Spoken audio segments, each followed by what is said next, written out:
پاکستان کا جو جارانہ رویہ نا کہ میں تو ہمارا اس ریجن میں ہم بہت بڑی طاقت ہیں، اب تو وہ اپنے آپ کو کہتے ہیں کہ جی 5ویں 6ٹھی پاور ہم بن ہی چکے ہیں، اگرچہ دنیا رسک کرتی ہے ان کی بات کو۔ بھارت میں U S A, Australia, Japan کے ساتھ مل کر انڈین اوشن پہ کنٹرول کرنے کے لیے تعلقات بالکل اس وقت جس کو کہتے ہیں خرابی کی نچلی سطح پہ ہیں۔ چائنا کے ساتھ یہی معاملہ ہے۔ اب کہنے والے لوگ کہتے ہیں کہ جی ایک پارٹی انٹرونشن ضروری ہے، باعث سے امریکہ اس میں انٹروین کرے، وہ آفر کرے۔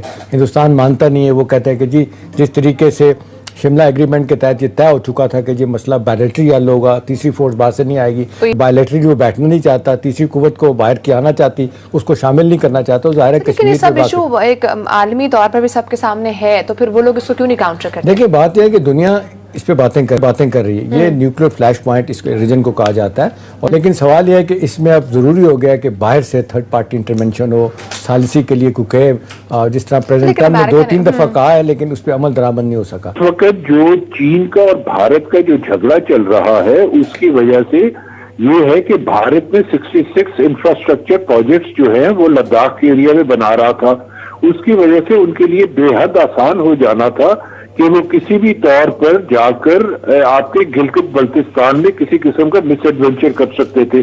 کانٹیکسٹ میں غالب صاحب اگر میں آپ سے پوچھوں کہ جس نچلی سطح پہ پاکستان کے اور ہندوستان کے تعلقات جا چکے ہیں، ہر وقت لگتا ہے کہ جی کانفلکٹ کو جو نام کانفلکٹ ہوگا، سرجیکل سٹرائک ہندوستان روزانہ دھمکی دیتا ہے ہم کریں گے، یہ کریں گے، وہ کریں گے، ورکنگ ریلیشن شپ بھی ختم ہو رہا ہے، جس طریقے سے آپ دیکھ لیں ڈپلومیٹک اسٹرینگتھ کم کر دی گئی ہے دونوں طرف سے، آپ کدھر تعلقات کو جاتا ہو دیکھتے ہیں؟ آپ کے خیال میں کوئی نئی بگننگ بن سکتی ہے؟ باہر سے انٹرونشن کو ہو نہیں رہی، آپ کے خیال میں بائیلیٹرل کوئی چیز مسئلہ حل نہیں ہو رہا، تو یہ آپ کے خیال میں کدھر جائے گا معاملہ؟ ہندوستان پاکستان کے تعلقات کس طرف جائیں گے؟ احتشام صاحب یہ جو ہے نا یہ صرف ریجنل یا بائیلیٹرل معاملہ نہیں ہے اس وقت، یہ اس وقت ایک انٹرنیشنلی گیم کھیلی جا رہی ہے جس گیم میں بھارت کے پیچھے مغرب موجود ہے، جس کے پیچھے امریکہ موجود ہے، جس کے پیچھے یورپین یونین موجود ہے، جس کے پیچھے آسٹریلیا ہے، جاپان ہے۔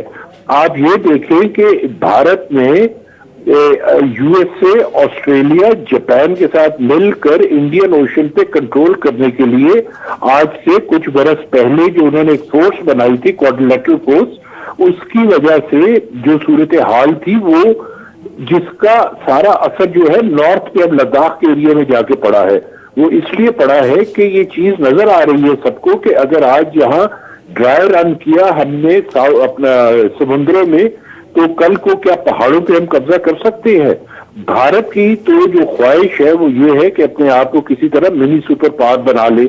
ان کی جو ڈیزائنز ہیں وہ اتنے بڑے ہیں، they have grand designs but fortunately اور unfortunately لیکن غالب صاحب ساؤتھ چائنا سی میں جو ابھی آپ بات کر رہے ہیں، جس طریقے سے جاپان اور اس کے بعد فلپین اور آسٹریلیا کے ساتھ مل کے امریکہ سب کچھ کروا رہا ہے، صرف ان کا سٹائل ہے، پوسچرنگ جس طریقے سے وہ کر رہے ہیں، مسلسل مستقل بنیادوں پہ ان کے جہاز جو ہے نا بڑے وہاں پہ کھڑے ہیں، جو ہے اگریسو سٹائل جو اب دکھائی دے رہا ہے ایک مدت کے بعد، آپ کے خیال میں اس کی کیا اہمیت ہے؟ دیکھیں مجھے تو جو نظر آتا ہے جی، اگر اس برس الیکشنز امریکہ میں نہ ہو رہے ہوتے اور آج سے 2 برسوں کے بعد ہوتے یا 3 برسوں کے بعد ہوتے تو اس وقت یہ کانفلکٹ جو ہے بہت تیزی کے ساتھ پھیلنے کے امکانات تھے۔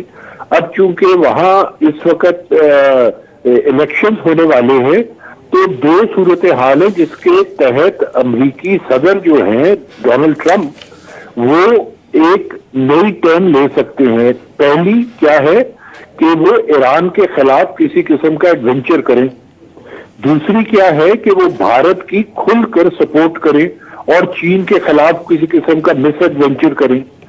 ادھر ایڈونچر ہوگا، ادھر مس ایڈونچر ہوگا۔ ایڈونچر اس لیے ہوگا کہ ایران جو ہے وہ اس وقت اس صورتحال میں نہیں ہے کہ وہ امریکہ کا مقابلہ کر سکے، وہ چیز امریکہ کو نظر آتی ہے تو یہاں خطرہ زیادہ موجود ہے۔ اس لیے میں اس ریجن میں خطرے کو بڑھتا ہوا نہیں دیکھ رہا، جو کہ بھارت اور چائنا کا ایریا ہے یا بھارت اور مقبوضہ کشمیر کا ایریا ہے۔ ایران میں ممکنات ہیں کہ جی یہ آئندہ الیکشن سے مزید قریب تر جب ہوں گے تو اس میں حالات خراب ہو جائیں. ٹھیک ہے، لیکن احتشام صاحب جس طرح سے ابھی غالب صاحب نے بات کی ہے، وہ کہہ رہے ہیں کہ جو بھی سب سپورٹ اس وقت مل رہی ہے انڈیا کو، وہ کہاں سے مل رہی ہے؟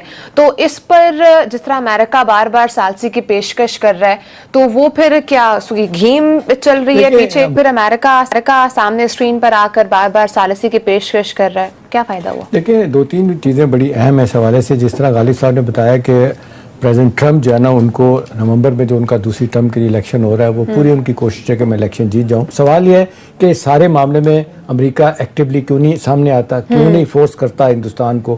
کہہ تو دیا 2-3 دفعہ، لیکن ساتھ پریزیڈنٹ ٹرمپ یہ بھی کہتے ہیں کہ جی اگر ہندوستان مانے گا، کہے گا، تو پھر ہم ثالثی کے لیے تیار ہوں گے.